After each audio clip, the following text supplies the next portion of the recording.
26 दिसंबर 2023 मंगलवार पूर्णिमा के दिन अपने घर में किया गया एक छोटा सा उपाय करवा सकता है आपके बच्चों का विवाह। यदि आपके बच्चों की शादी में लगातार देरी बनी हुई है, लगातार अड़चने आ रही हैं, तो ये कार्यक्रम आपके लिए है। मंगलवार के दिन पूर्णिमा का आना अपने आप में एक दुर्लभ संयोग होता है। ऐसे दुर्लभ संयोग में यदि आप मेरे द्वारा बताया गया उपाय कर दोगे तो यकीन मान के चलिए आपके बच्चों की शादी के लिए कोई न कोई अच्छा प्रस्ताव जरूर आएगा और शादी फिक्स हो जाएगी। ये उपाय यदि बच्चे करना चाहें तो बच्चे खुद भी अपने लिए कर सकते हैं, लेकिन मुझे पता है आजकल के बच्चों के पास उपाय करने का समय कहाँ होता है। तो ऐसी सिचुएशन में माता पिता अपने बच्चों की जल्दी शादी के लिए ये उपाय जरूर करें। कई बार सिचुएशन क्या होती है, रिश्ते आएंगे, बातें चलेंगी, लेकिन कोई भी बात, कोई भी रिश्ता सफलता तक नहीं पहुंच पाएगा। और यदि रिश्ता पक्का हो भी जाए तो अंत में जाकर कोई न कोई ऐसी बात निकल कर सामने आएगी जिसके चलते रिश्ता टूट जाएगा। कभी आपकी तरफ से ना हो जाएगा, कभी सामने की तरफ से ना हो जाएगा। देखने वाले आएंगे, देख कर चले जाएंगे, लेकिन किसी भी प्रकार का पॉजिटिव रिप्लाई सामने से आपको मिल नहीं पाएगा। आपको ऐसा लगेगा कि अब की बार तो रिश्ता फाइनल हो जाएगा, सारी बातें पक्की हो जाएंगी, लेकिन अंत में सारी बातें बिगड़ जाती हैं। कुछ ऐसे रिश्ते आएंगे जो आपके लेवल के नहीं होंगे, तो आप अपनी तरफ से उनके लिए मना कर दोगे। और कुछ ऐसे रिश्ते जो आपके लेवल के हैं, आपको पसंद हैं, लेकिन वो सामने से पक्का नहीं हो पाएगा। बच्चों की उम्र लगातार निकलती जाएगी।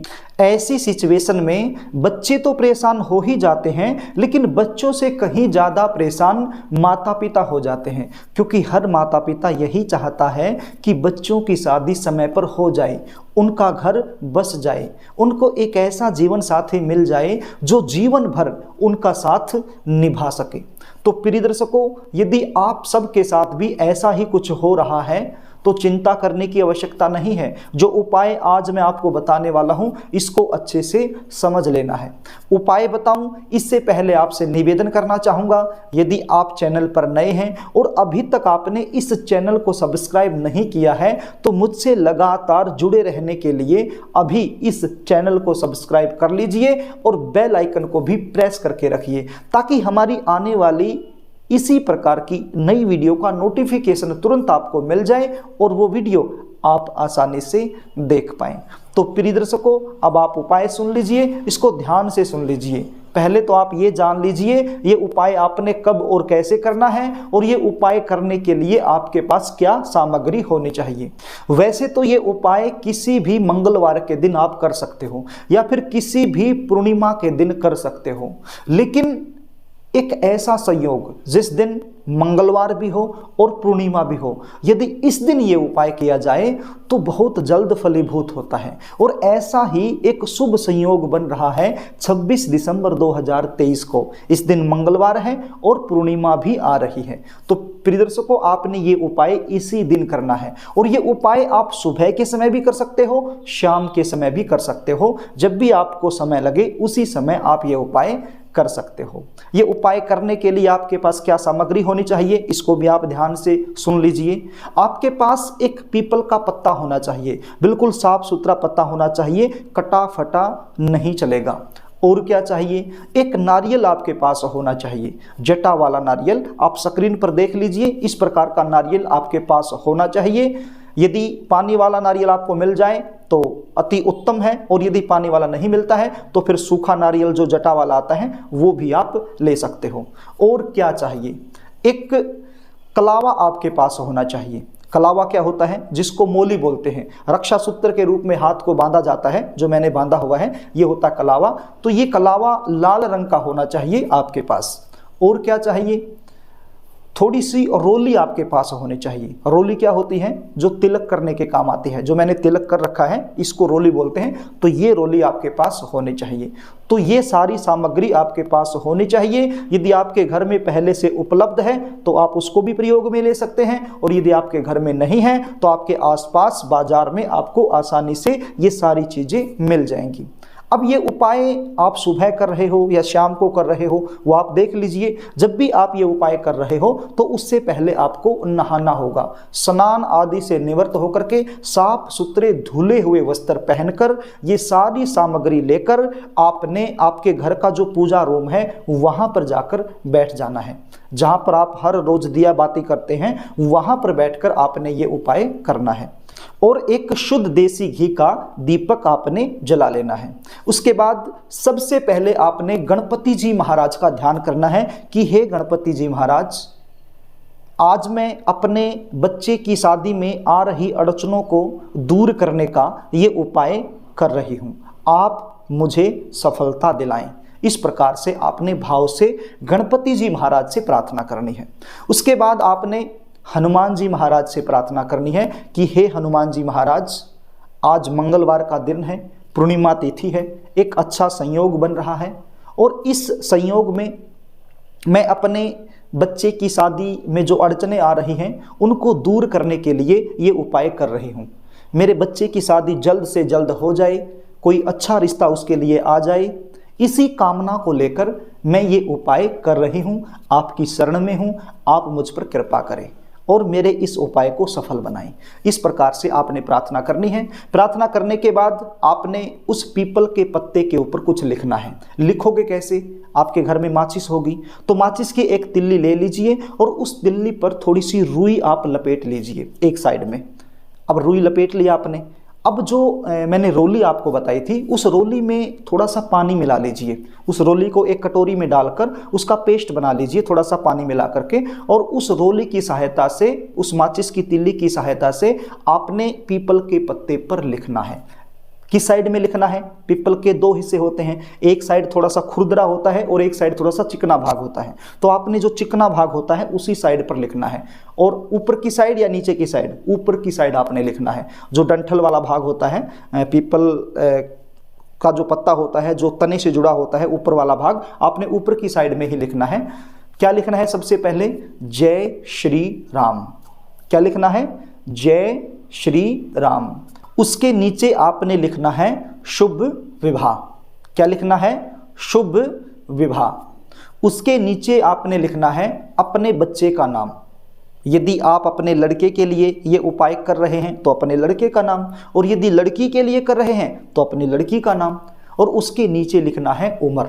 जिस भी उम्र में आपकी बच्ची या बच्चा चला हुआ है वही उम्र आपने लिख देनी है। वर्तमान समय में जिस उम्र में चले हुए हैं, मान लीजिए आपका बच्चा 28 साल का होकर के 29वें साल में लगा हुआ है, तो जिस उम्र में वो लगा हुआ है वही उम्र आपने यहाँ पर लिख देनी है। ये सब लिखने के बाद आपने उस पीपल के पत्ते को नारियल के ऊपर चिपका देना है। जिस साइड से आपने लिखा है वो साइड नारियल की तरफ करनी है, और उस नारियल के ऊपर उस पत्ते को इस प्रकार से चिपका देना है। और जो कलावा मैंने कहा था, यानी मोली का धागा जो मैंने कहा था, लाल रंग का धागा, उस लाल रंग के धागे से उसको लपेट देना है। यानी कि इस पत्ते को नारियल के ऊपर चिपका कर उस मोली की सहायता से उसके ऊपर 7 बार लपेटा आपने दे देना है, ताकि ये पत्ता इसके ऊपर अच्छे से चिपका रहे। इतना सब आपने कर लिया। इतना सब करने के बाद आपने इस नारियल को आपके घर का जो पूजा मंदिर है वहां पर आपने रख देना है, और एक मंत्र का जाप करना है। मंत्र क्या? चौपाई है, रामायण से ली गई एक ऐसी चौपाई जो बहुत ही ज्यादा प्रभावशाली है। ये चौपाई सुनकर हनुमान जी के रोंगटे खड़े हो जाते हैं और मजबूर हो जाता है आपको सफलता दिलाने में, आपकी मनोकामना को पूर्ण करने में। बहुत ही पावरफुल चौपाई है। इस चौपाई का आपने जाप करना है। नियम कहता है कि इस चौपाई का जाप 108 बार होना चाहिए, लेकिन आपके पास यदि इतना समय नहीं है तो फिर आप केवल 21 बार कर देना। बिल्कुल छोटी सी चौपाई है, स्क्रीन पर भी आप देख लीजिए, और इसका उच्चारण किस प्रकार से करना है मैं आपको बता देता हूं। कवन सो काज कठिन जग माही, जो नहीं होई तात तुम पाही। एक बार और बोल देता हूं, छोटी सी है। कवन सो काज कठिन जग माही, जो नहीं होई तात तुम पाही। इस प्रकार से आपने इस चौपाई का जाप 108 बार कर देना है। समय की यदि आपके पास कमी है तो कम से कम 21 बार कर देना है। इस चौपाई का 21 बार जाप करने के बाद एक बार फिर हाथ जोड़ करके हनुमान जी से प्रार्थना करनी है। अच्छा, एक बात और बता देता हूं, इस चौपाई का अर्थ क्या होता है कि हे हनुमान जी, इस जग में ऐसा कौन सा काम है जिसे आप कर नहीं सकते। यदि आप चाहो तो चुटकियों में मेरा काम बना सकते हो। तो ये चौपाई सुन करके हनुमान जी जो है ना, वो आपको सफलता दिलाने के लिए तैयार हो जाएंगे। हनुमान जी के रोंगटे खड़े हो जाते हैं इस चौपाई को सुन करके। और जिस उद्देश्य के लिए, यानी कि आप अपने बच्चे की जल्दी शादी के लिए ये उपाय कर रहे हैं ना, तो उसमें आपको सफलता जरूर मिलेगी, 101% मिलेगी। इस चौपाई में इतनी ताकत होती है। तो ये चौपाई आपने कर ली तो एक बार फिर हनुमान जी महाराज से हाथ जोड़ करके आप प्रार्थना करना कि हे प्रभु, हे हनुमान जी महाराज, मुझ पर कृपा करें, मैं आपकी शरण में हूँ और मुझे सफलता दिलाएं।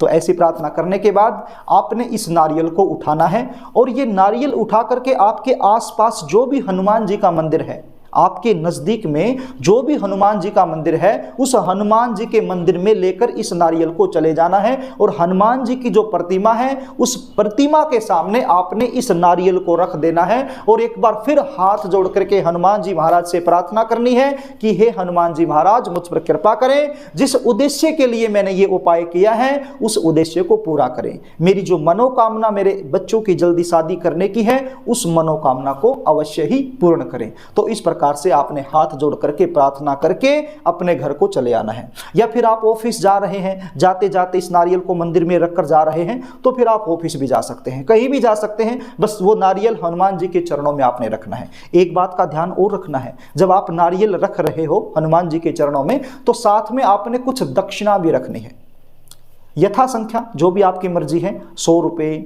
200 रुपये, 50 रुपये, 21 रुपये, 11 रुपये, जो भी आप रखना चाहो वो दक्षिणा भी आपने हनुमान जी के चरणों में इस नारियल के साथ ही साथ रख देनी है। बस इतना सा उपाय आपने करना है। एक ही दिन का उपाय है, ये दिन ही इतना पावरफुल है, मंगलवार और ऊपर से पूर्णिमा, तो एक अद्भुत संयोग है। तो ये उपाय प्रिय दर्शकों आपने जरूर करना है। यदि आप अपने बच्चों की जन्म कुंडली का विश्लेषण मुझसे करवाना चाहते हैं, बच्चों की शादी में लगातार देरी बनी हुई है, उसका कारण मुझसे जानना चाहते हैं, शादी कब होगी, कहाँ होगी, कौन सी दिशा में होगी, कैसे परिवार में होगी, शादी के बाद का जीवन क्या रहेगा और जन्म कुंडली के आधार पर जल्दी शादी होने के विशेष उपाय क्या होते हैं, इन सब के बारे में यदि आप मुझसे जानकारी लेना चाहते हैं तो फिर अपने बच्चे की जन्म डिटेल लिखकर स्क्रीन पर दिखाए गए व्हाट्सएप नंबर के जरिए मेरे पास भेज सकते हैं और अपने बच्चों की जन्म कुंडली का साइंटिफिक तरीके से सटीक विश्लेषण मुझसे करवा सकते हैं। जन्म कुंडली विश्लेषण की हमारी एक छोटी सी फीस होती है, वो फीस आपको पे करनी होती है, उसके बाद आपको संपूर्ण जानकारी मिल जाती है। यदि कार्यक्रम आपको अच्छा लगे तो इस वीडियो को लाइक करना, शेयर भी करना ताकि आप पुण्य के भागीदार बन जाएं और कमेंट बॉक्स में जय श्री राम जरूर लिखना। आज के लिए बस इतना ही, आगे फिर मिलेंगे, तब तक के लिए नमस्कार।